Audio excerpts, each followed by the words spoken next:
Item number 24 Shri Rahul Gandhi ji.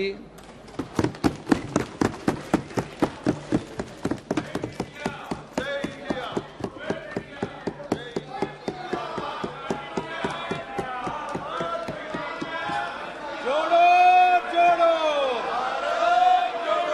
जोड़ो जोड़ो जोड़ो जोड़ो जोड़ो।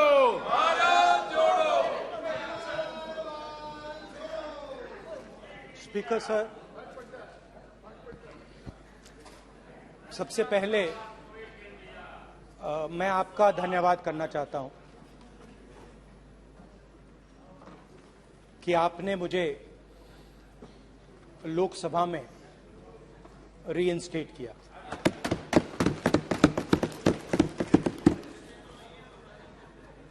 और पिछली बार जब मैं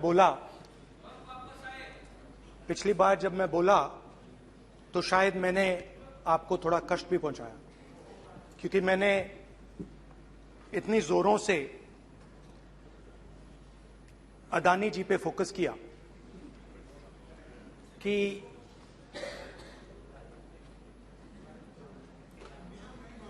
सीनियर नेता हैं, शायद उनको थोड़ा कष्ट हुआ। तो वो जो उनको कष्ट हुआ, हमेशा अडानी पे अभी भी कष्ट हो रहा है। वो जो कष्ट हुआ, अभी भी कष्ट हो रहा है। विषय पे आइए, विषय पे। अभी भी कष्ट हो रहा है। ये देखिए, ये सारे नहीं मगर सुनिए ये है। तो वो जो कष्ट हुआ, 1 2 3 4 5 उसका असर शायद हुआ। तो इसके लिए मैं आपसे माफी मांगता हूं, मगर मैंने सिर्फ सच्चाई रखी थी। मगर आज जो मेरे बीजेपी के मित्र हैं, आज आपको डरने की जरूरत नहीं है। डरो मत क्योंकि आज जो मेरा भाषण है, डरो मत और आप डरो मत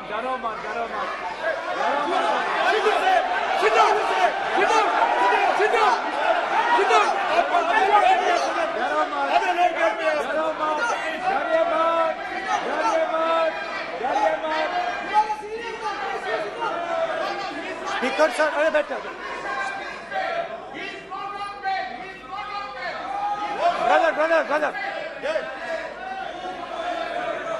तो आज कोई घबराने की जरूरत नहीं है। आज मैं अपना भाषण, मेन जो भाषण है, वो अदानी जी पे नहीं बोलने जा रहा हूं। आप छोड़िए, तो आप रिलैक्स कर सकते हैं, आप शांत रह सकते हैं, क्योंकि मेरा भाषण आज दूसरी डायरेक्शन में जा रहा है।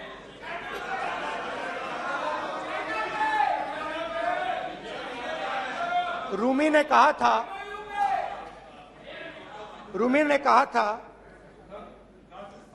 जो शब्द दिल से आते हैं, वो शब्द दिल में जाते हैं। तो आज मैं दिमाग से नहीं बोलना चाह रहा हूं, मैं दिल से बोलना चाह रहा हूं।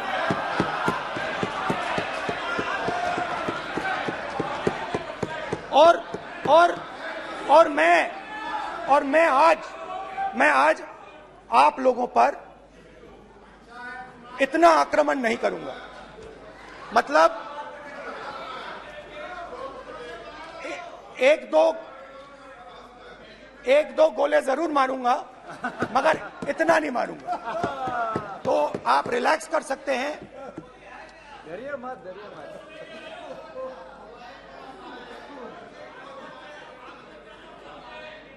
अरे रक्षा मंत्री जी आज संभाल लेंगे आप लोग।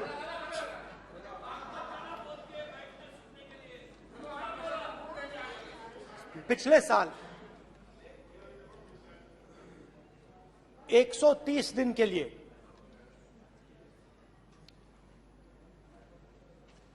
मैं भारत के एक कोने से दूसरे कोने तक गया, अकेला। अकेला नहीं, बहुत सारे लोगों के साथ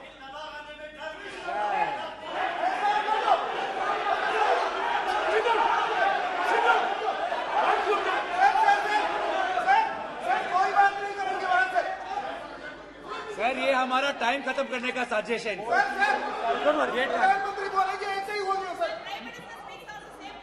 सारे समाज निकल जाए। समुद्र अधीर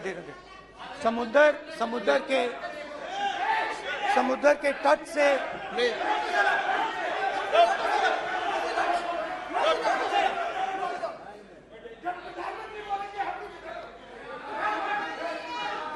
माननीय सदस्य प्लीज प्लीज ऐसे धमकाने का बात की मत बोलो यहाँ पे।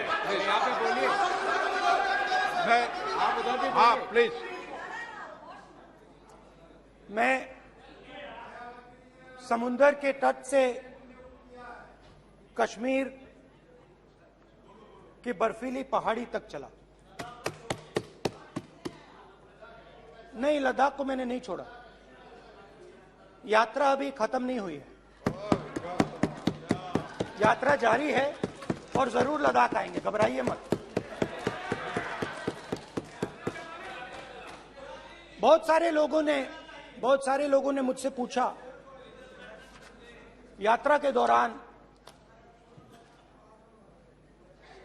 यात्रा के बाद कि राहुल तुम क्यों चल रहे हो, क्या तुम्हारा लक्ष्य क्या है, कन्याकुमारी से कश्मीर तक क्यों जा रहे हो। और जब वो मुझसे पूछते थे, शुरुआत में मेरे मुंह से जवाब नहीं निकलता।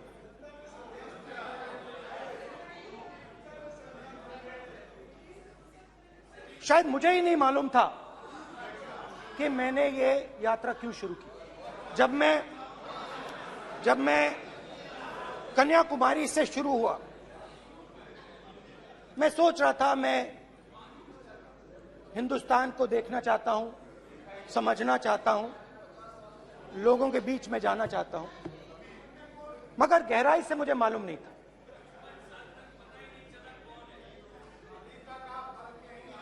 थोड़ी देर में मुझे बात समझ आने लगी।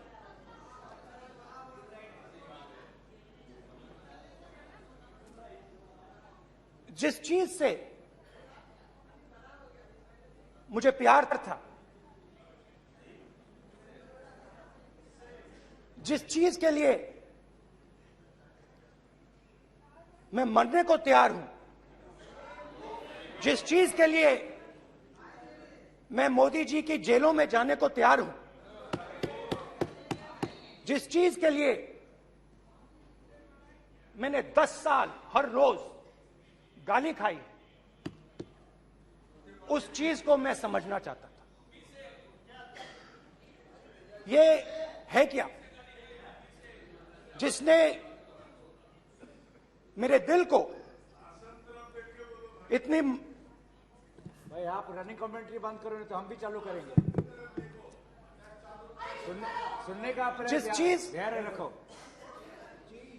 जिस चीज ने मेरे दिल को इतनी मजबूती से पकड़ रखा था, उसको मैं समझना चाहता। शुरुआत में जैसे मैंने शुरू किया, सालों से मैं हर रोज 8-10 किलोमीटर दौड़ता हूं, तो मेरे दिमाग में था कि अगर मैं 10 किलोमीटर दौड़ सकता हूं तो 25 किलोमीटर चलने का क्या मतलब, कोई बड़ी बात नहीं। ये मैंने सोचा था। आज मैं उस भावना को देखूं तो वो अहंकार था कि मैं ये कर सकता हूं, ये कुछ नहीं है। तो मेरे दिल में उस समय अहंकार था।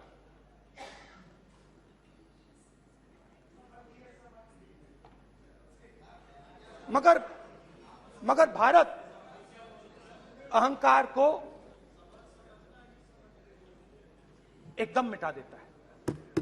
1 सेकंड में मिटा देता है। तो हुआ क्या, 2-3 दिन में मेरे घुटने में दर्द शुरू हो गया। पुरानी इंजरी थी और जबरदस्त दर्द। हर रोज मैं उठूं और मेरे घुटने में दर्द, हर कदम में दर्द। तो पहले 2-3 दिनों में जो अहंकार था, जो मतलब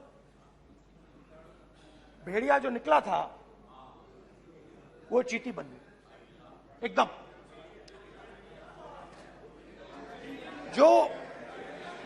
जो हिंदुस्तान को अहंकार से देखने निकला था, वो पूरा का पूरा अहंकार गायब हो गया। और रोज मैं डर डर के चलूं कि क्या मैं कल चल पाऊंगा। ये मेरे दिल में डर था। और जब भी ये डर बढ़ता था, कहीं ना कहीं से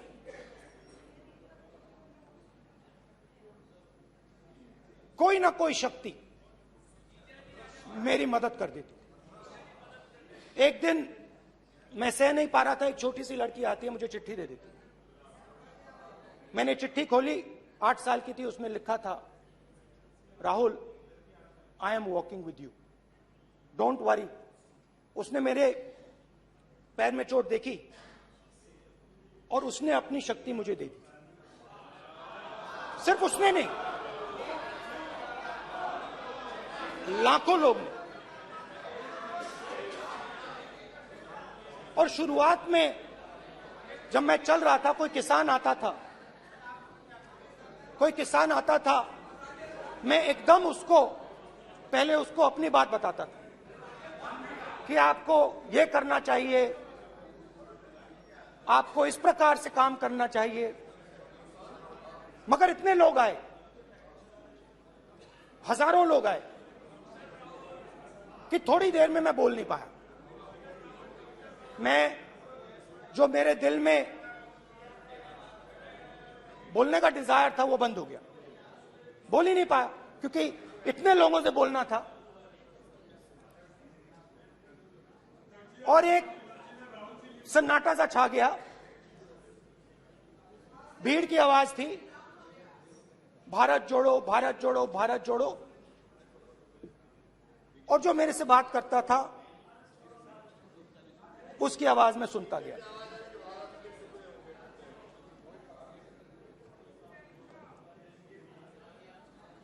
हर रोज सुबह 6 बजे से रात 7-8 बजे तक आम आदमी, गरीब, अमीर, बिजनेसमैन, किसान, मजदूर, सबकी आवाज।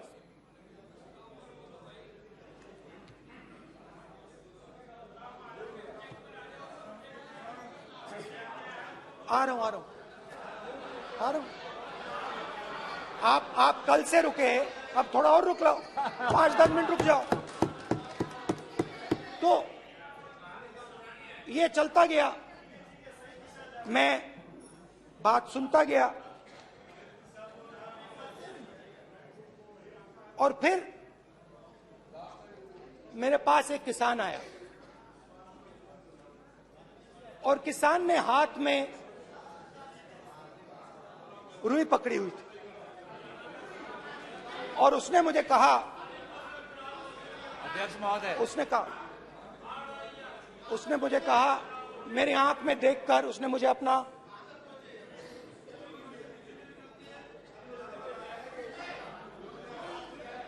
वो रुई का बंडल दिया, और उसने कहा, राहुल जी,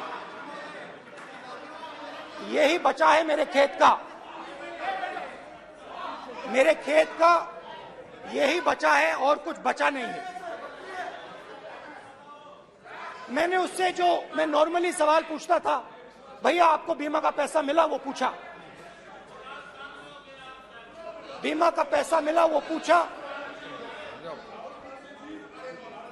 और किसान ने मेरा हाथ पकड़ा। किसान मुझे कहता है कि नहीं राहुल जी, मुझे बीमा का पैसा नहीं मिला। हिंदुस्तान के बड़े उद्योगपतियों ने वो मुझसे छीन लिया। मगर इस बार बड़ी अजीब सी चीज हुई। जब मैंने किसान को देखा और वो मुझसे बोल रहा था, तो जो उसके दिल में दर्द था वो मेरे दिल में आया।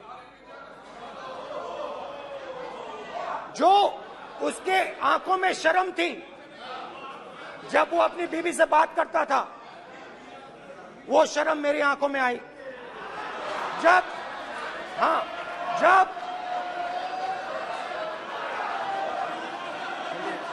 जब उसकी जो भूख थी वो मुझे समझ आई। और उसके बाद यात्रा बिल्कुल बदल गई। मुझे भीड़ की आवाज नहीं सुनाई देती थी, मुझे सिर्फ उस व्यक्ति की आवाज सुनाई देती थी जो मेरे साथ बात कर रहा था। उसका दर्द, उसकी चोट, उसका दुख, मेरा दुख, मेरी चोट, मेरा दर्द बन गया। समझने की कोशिश करो।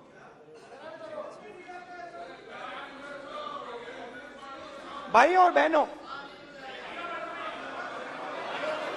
लोग कहते हैं कि ये देश है, कोई कहता है ये अलग अलग भाषाएं हैं, कोई कहता है ये जमीन है, मिट्टी है,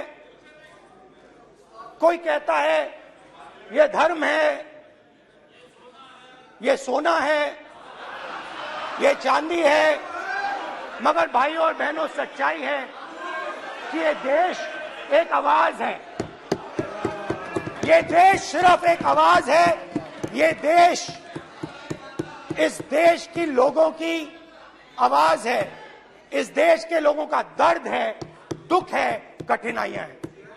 और अगर हमें इस आवाज को सुनना है तो हमारे दिल में जो अहंकार है, हमारे जो डिजायर्स हैं, हमारे जो सपने हैं, उनको हमें परे करना पड़ेगा। जब हम अपने सपनों को परे करते हैं तब हमें हिंदुस्तान की आवाज सुनाई देती है, तब तक हिंदुस्तान की आवाज हमें नहीं सुनाई देती। अब आप कहोगे ये बात मैंने नॉन कॉन्फिडेंस मोशन में क्यों रखी? इसका क्या मतलब है कि भारत एक आवाज है, भारत लोगों का दुख है, भारत लोगों का कष्ट है, मुश्किलें हैं। क्योंकि भाइयों और बहनों,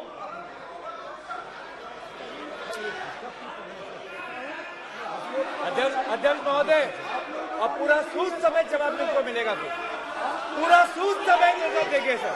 फिर आप हमें मत रोकेगा सर। अध्यक्ष महोदय, फिर आप हमें मत रोकेगा सर।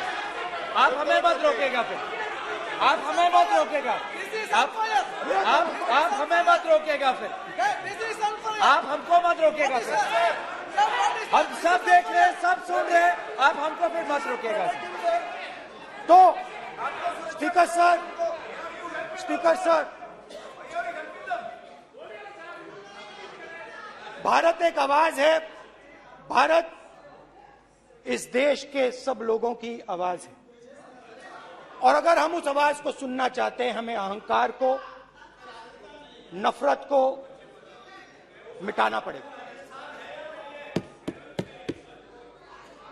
स्पीकर सर, कुछ ही दिन पहले मैं मणिपुर गया। हमारे प्रधानमंत्री नहीं गए, आज तक नहीं गए, क्योंकि उनके लिए मणिपुर हिंदुस्तान नहीं है।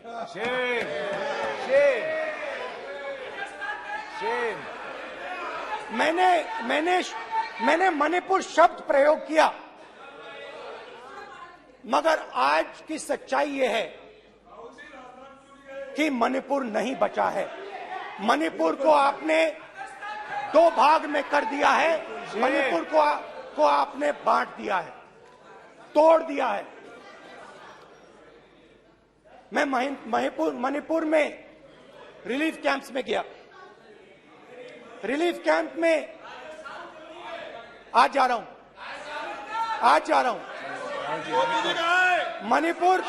मणिपुर में रिलीफ कैंप में मैंने महिलाओं से बात की।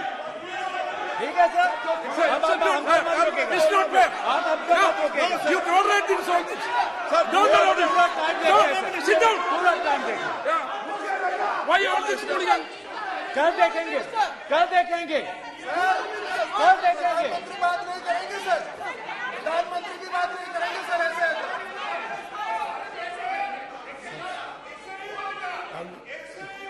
सूद समय मैं जवाब मणिपुर देने गया का।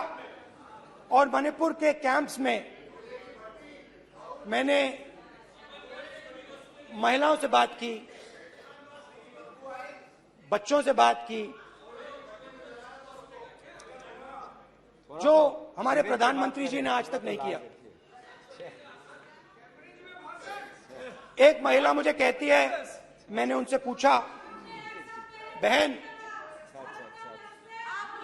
क्या हुआ आपके साथ? What's this? एक एक मंत्री बोल रहे हैं। कल आप बोले एक एक मंत्री खड़े होके बोल रहे हैं। एक एक मंत्री खड़े होके ऐसे कर रहे हैं। एक एक मंत्री खड़े होंगे तो पूरे सांसद खड़े होंगे यहाँ पे। पूरे सांसद खड़े होंगे यहाँ पे। बैठे नहीं है चुपचाप करिए। पूरे सब खड़े होंगे। पूरे सब खड़े होंगे। कल कांग्रेस पार्टी ने पूरा देश खड़ा होगा आपके खिलाफ। तो पूरा देश कल आपके खिलाफ खड़ा होगा। मैं बहुत सारी महिलाओं से बात किया, मगर मैं आपको दो उदाहरण देना चाहता हूं। एक महिला मुझे कहती है, मैंने कहा क्या हुआ तुम्हारे साथ? कहती है, मेरा छोटा सा बेटा, महिला का सम्मान करें प्लीज।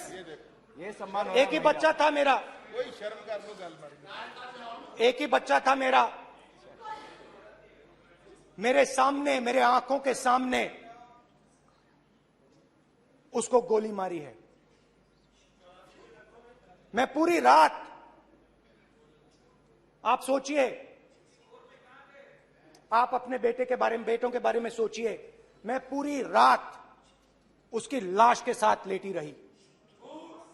झूठ नहीं, झूठ आप बोलते हो, झूठ मैं नहीं बोलता हूं। मैं पूरी रात उसकी लाश के साथ लेटी रही और फिर मुझे डर लगा, मैंने अपना घर छोड़ दिया, जो भी मेरे पास था वो मैंने छोड़ दिया। मैंने उनसे पूछा, कुछ तो लाई होगी?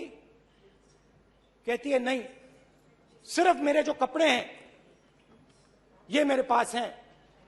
और फिर इधर उधर ढूंढती है और एक फोटो निकालती है और मुझे कहती है, यही मेरे पास अब बची है।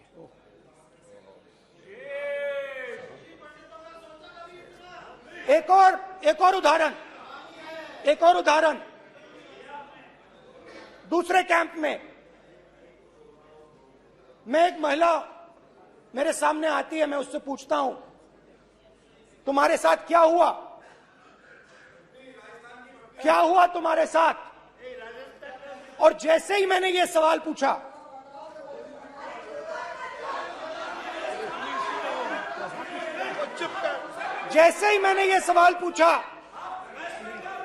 आप महिला का दर्द नहीं सुन सकते। महिला का दर्द नहीं सुन सकते। महिला का दर्द सुनने का आपका धैर्य नहीं है। महिला का दर्द नहीं सुन सकते। महिला का दर्द नहीं सुन सकते। जैसे ही मैंने उससे ये सवाल पूछा, बैठो। Sir please sir,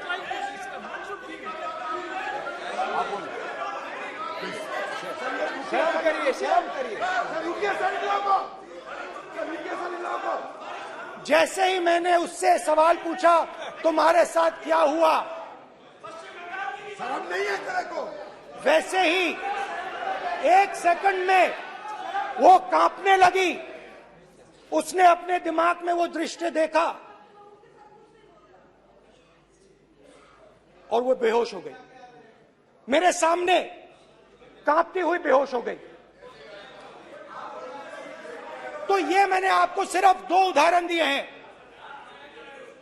speaker sir, इन्होंने मणिपुर में हिंदुस्तान की है, सिर्फ मणिपुर की नहीं, हिंदुस्तान है। इनकी राजनीति ने मणिपुर को नहीं, हिंदुस्तान को मणिपुर में मारा है। हिंदुस्तान को, हिंदुस्तान का मणिपुर में।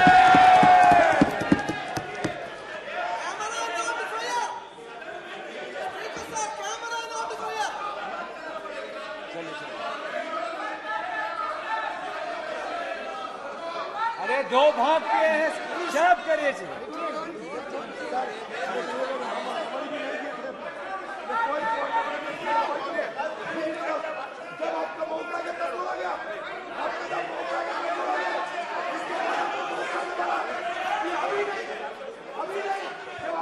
माननीय सभी सदस्यों से कहूंगा शांति रखें, प्लीज प्लीज। मणिपुर, हाँ क्या बोल रहे हैं? अब बोलिए। एक अरे भाई क्या बात है? क्यों बात कर रहे हैं? क्या बात करते हैं? इन्होंने राहुल गांधी ने आज सदन में पानी पी रहे हैं भाई। आप क्या बात करते हैं? बैठो सर, सर ये राहुल गांधी ने आज जो बातें कही है इस सदन में, वो जिन बात किया है, मैं उनसे एक सवाल पूछना चाहता हूँ। 60 दशक तक चारों लोगों को नॉर्थ ईस्ट में किए हुए हैं, इसका जिम्मेदार कांग्रेस पार्टी है। राहुल गांधी को माफी मांगना चाहिए। राहुल गांधी का कांग्रेस पार्टी 60 साल से ज्यादा इस देश को शासन किया है। नॉर्थ ईस्ट को इन्होंने किया है। आज नॉर्थ ईस्ट में जितना मिलिटेंसी है ये कांग्रेस पार्टी ने पैदा किया है। क्या बात करते हैं? अपना बात करते हैं। आज नॉर्थ ईस्ट में सारा मिलिटेंट ग्रुप है, सारा कांग्रेस पार्टी की वजह से चला हुआ है।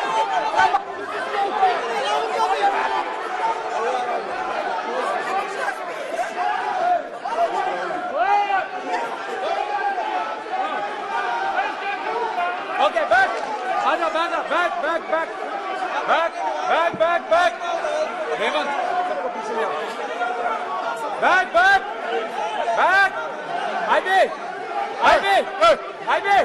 हाईवे। हो गया। प्रतापन, हो गया। आप भाषण नहीं सुनना चाहते हैं? आप भाषण नहीं सुनना चाहते? प्लीज बैठिए,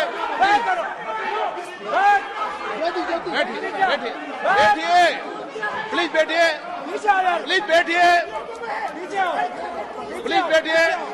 चलिए।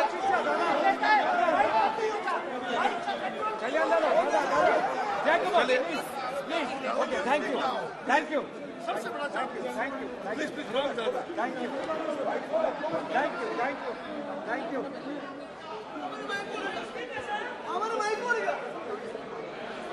एक मिनट बैठिए, एक मिनट प्लीज बैठिए, प्लीज बालूजी,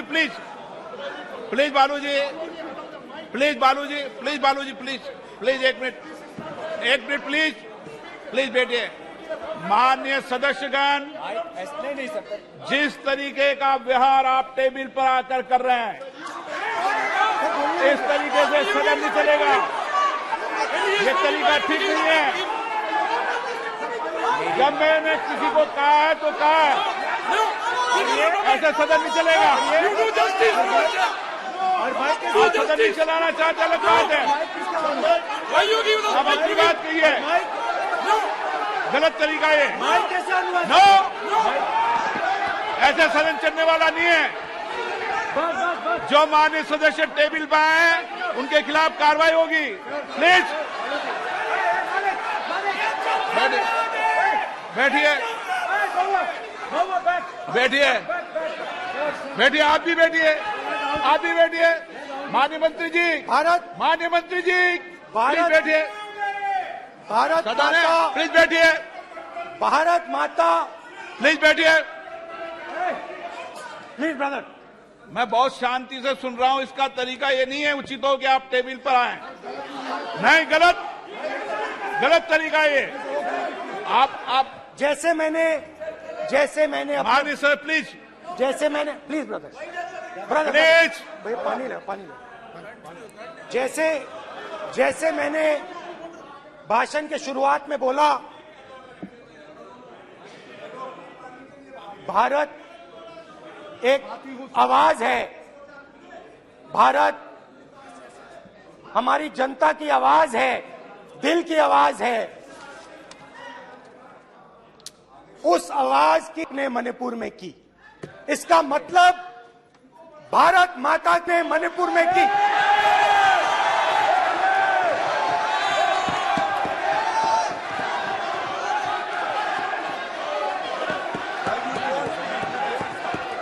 भारत माता को आपने मणिपुर के लोगों के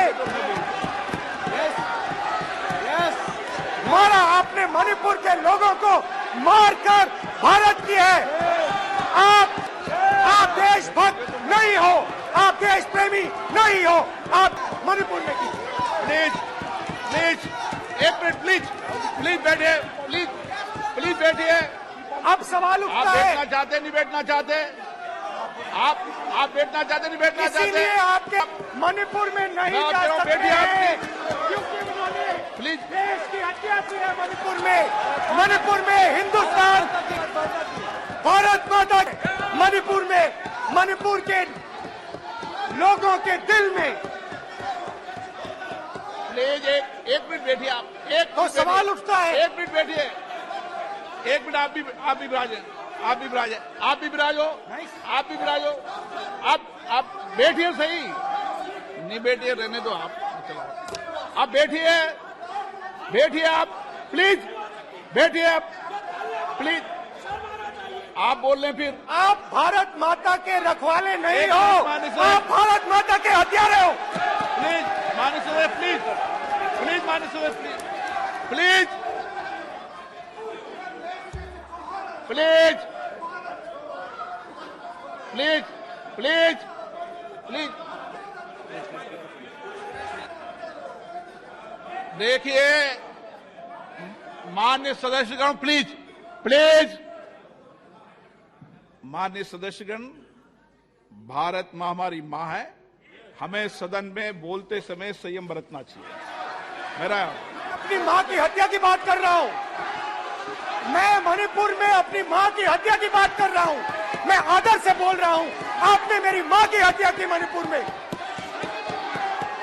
एक मेरी माँ यहाँ बैठी है, दूसरी माँ को आपने मणिपुर में मारा है।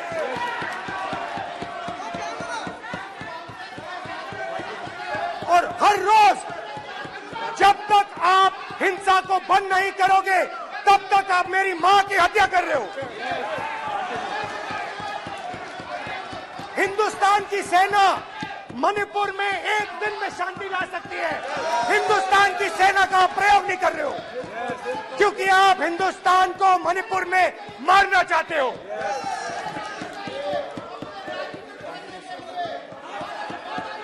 तो अगर नरेंद्र मोदी जी हिंदुस्तान की आवाज नहीं सुनते हैं, अगर हिंदुस्तान के दिल की आवाज नहीं सुनते हैं, तो किसकी आवाज सुनते हैं?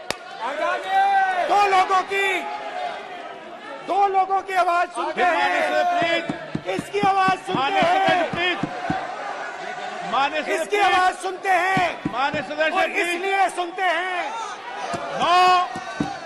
नो, ये गलत तरीका माननीय सदस्य, माननीय देख सदस्य, आपका लीजिए गलत तरीका है। अडानी जी के लिए मोदी जी ने क्या काम नहीं। किया है, देख माननीय लीजिए। सदस्य, आप ये पहले आप और ये क्वेश्चन लेकर बाद जाए, में। गलत तरीका आपका।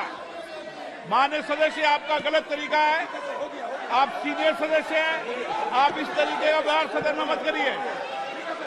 आप बात कहिए, लेकिन इस तरीके से पोस्टर लाना ये उचित नहीं है किसी तरीके से। रावण दो लोगों की सुनता था, रावण दो लोगों की सुनता था, मेघनाथ और कुंभकर्ण।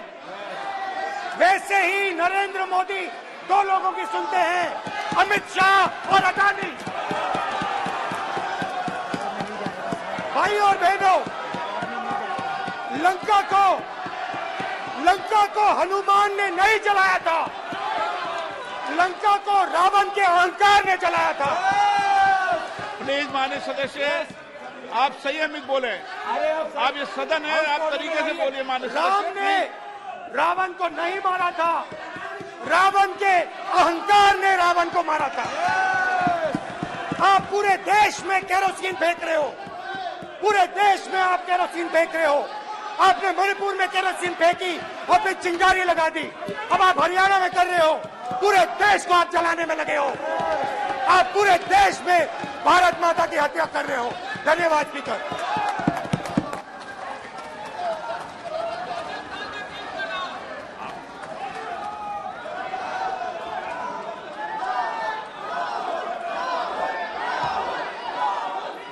आप सदन में किस तरीके का बोलना चाहते हैं? ये सदन है माननीय सदस्य, संसद है। प्लीज बैठिए, प्लीज बैठिए।